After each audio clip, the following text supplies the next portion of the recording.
ان سب کے براہ راست اور بالواسطہ اعترافات بھی آ چکے ہیں کہ پاناما کیس میں نواز شریف کے ساتھ کیا ہوا تھا۔ خواجہ آصف کی طرف سے مزید نام بھی لیے گئے جن کے متعلق ان کا کہنا تھا کہ ان کے ساتھ انصاف نہیں ہوا۔ گزشتہ سالوں کے اندر بھی ایک نون لیگ کی روایت برقرار رہی ہے۔ نون لیگ ایک اس طرح کی جماعت ابھر کر سامنے آئی ہے جو عدلیہ پر حملہ آور ہوئی تھی۔ عدلیہ کی ان کی جانب سے، مریم نواز کی جانب سے پچھلے سالوں میں یہ کہا گیا تھا کہ اگر ہمارے حق میں فیصلہ نہ آیا تو ہم ججز کی کرپشن کے کیسز سامنے لائیں گے، اور اگر ہمارے حق میں فیصلہ آیا تو پھر ہم اسے ظاہر نہیں کریں گے۔ تو اس سے پتہ چلتا ہے کہ ان کے انصاف کا معیار کیا ہے۔ ان کے انصاف کا معیار یہ ہے کہ اگر ہمارے حق میں فیصلہ آئے تو ہم کسی کی کرپشن، کسی کی آڈیو، کسی کے متعلق جو ہے وہ گفتگو نہیں کریں گے، لیکن اگر ہمارے خلاف فیصلہ آئے گا تو ہم ان کو ننگا کریں گے، ہم ان کو گندا کریں گے۔ یہی وجہ ہے کہ مریم نواز کی جانب سے اس سے پہلے ججز کے حوالے سے، خاص طور پر جسٹس اعجاز الاحسن کے حوالے سے اور باقر جسٹس مظاہر نقوی کے حوالے سے اس طرح کی گفتگو کی گئی، اور اب خواجہ آصف کی جانب سے اس طرح کی گفتگو کی جا رہی ہے۔ دوسری جانب گجرانوالہ کی انسداد دہشت گردی عدالت نے اداروں کو دھمکانے اور چیف سیکرٹری کو جان سے مارنے کی دھمکیاں دینے سے متعلق مقدمے میں رانا ثناءاللہ کو گرفتار کر کے 7 مارچ کو پیش کرنے کا حکم دیا ہے۔ جج رانا زاہد اقبال نے رانا ثناءاللہ کے خلاف مقدمے کی سماعت کی۔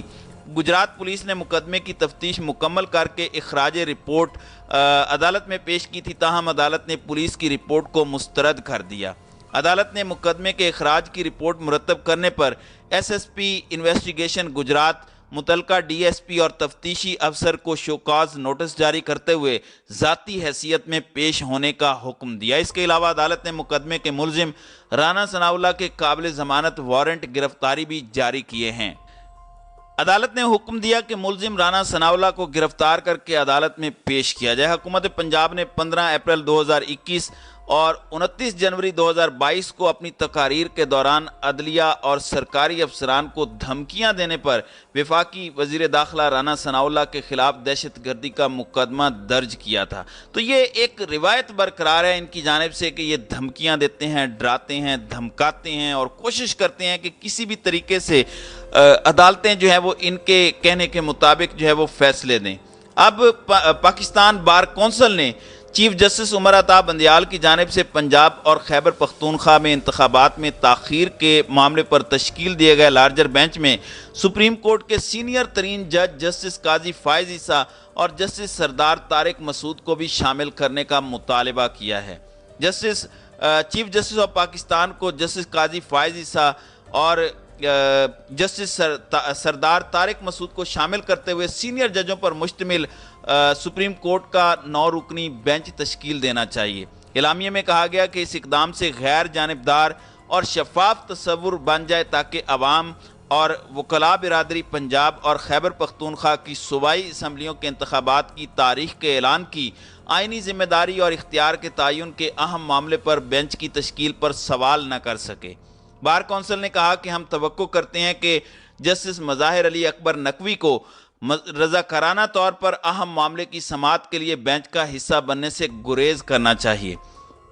تو یہ آپ اندازہ کر سکتے ہیں کہ اس وقت نون لیگ، ان کے چیلے چانٹے اور دیگر لوگ کس طریقے سے اب عدلیہ کے خلاف ایک منظم کمپین چلا چکے ہیں، اور جگہ جگہ پہ مظاہر علی نقوی کے خلاف انہوں نے پہلے ایک کیس بھی کیا، پھر آڈیو لیک کے حوالے سے بھی بعض معاملات مظاہر نقوی کے حوالے سے سامنے آئے۔ تو آنریبل ججز کے اوپر نون لیگ ایک دفعہ پھر حملہ آور ہو چکی ہے، اور ان کی کوشش ہے کہ اس معاملے کو سبوتاج کیا جائے۔ اس کی وجہ یہ ہے کہ ان کو پتہ ہے کہ 90 دن کے اندر اندر انتخابات کرانا الیکشن کمیشن آف پاکستان کی ذمہ داری ہے۔ حکومت کو ہر صورت 90 دن کے اندر اندر الیکشنز میں جانا ہوگا۔ اس سے بچنے کے لیے اس وقت نون لیگ کا پورا ٹولہ سپریم کورٹ آف پاکستان پر حملہ آور ہے۔ اب دیکھنا یہ ہے کہ کل مریم نواز کی جانب سے کی جانے والی سپیچ اور آج خواجہ آصف کی جانب سے کی جانے والی تقریر کے بعد اعلیٰ عدلیہ اور دیگر ادارے جو ہیں وہ حرکت میں آتے ہیں یا نہیں، کیونکہ اس سے پہلے زیبا چودھری کے خلاف جو ایک لوئر کورٹ کی ایک جج تھیں، ان کے خلاف جب عمران خان نے ایک گفتگو کی تھی، ایک فقرہ صرف بولا تھا، تو ان کے اوپر دہشت گردی کا مقدمہ بنایا گیا اور عمران خان کو عدالت میں پیش ہونا پڑا. اس کے بعد زیبا چودھری کی عدالت میں جا کر عمران خان کو معافی بھی مانگنی پڑی. تو اب دیکھنا یہ ہے کہ انصاف کا یہ جو ترازو ہے اب مریم نواز اور خواجہ آصف سے متعلق کیا فیصلہ کرتا ہے. تو ناظرین کرام، آپ کی اس ویڈیو کے حوالے سے کیا رائے ہے؟ آپ اپنی رائے کا اظہار کامنٹ سیکشن میں ضرور کیجیے گا.